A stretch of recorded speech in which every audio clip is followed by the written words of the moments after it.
La rubrique environnement.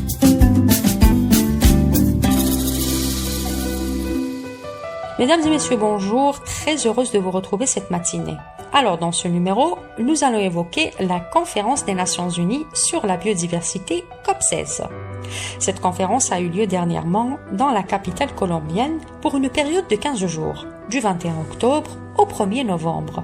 Cet événement a marqué la fin d'une année chargée de questions environnementales, une chose primordiale pour limiter le réchauffement climatique et garantir au monde une vie prospère.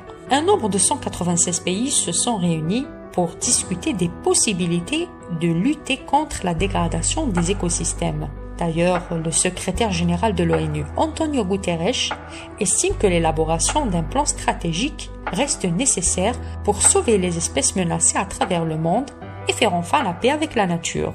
Selon la directrice de la division écosystème du Programme des Nations Unies pour l'environnement, Suzanne Gardner, le manque d'action concrète ainsi que la dégradation continuelle de l'environnement ont fortement contribué à accentuer le déplacement des populations et surtout les conflits à travers le monde, notamment en Afrique. Elle a également insisté sur la nécessité du financement pour la réussite du cadre mondial pour la biodiversité.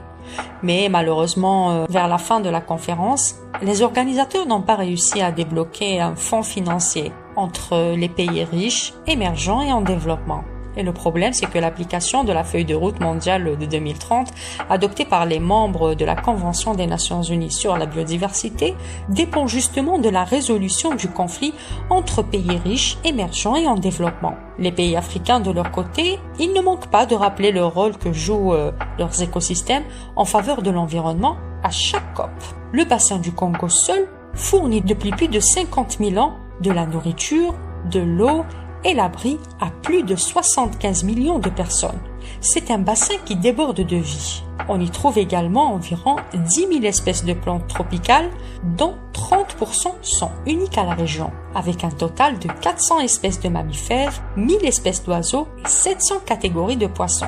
Et pour revenir à la COP16, les pays africains attendent quand même une reconnaissance de ce rôle de régulateur de l'environnement. Ces pays-là ont également lancé un appel pour faciliter l'accès aux fonds multilatéraux lancés lors de la COP15 en 2022. Juste avant la clôture de l'événement, la Colombie a proposé de lancer un processus de négociation pour parvenir en COP17 à créer un fonds destiné à recevoir l'aide des pays riches aux pays en développement.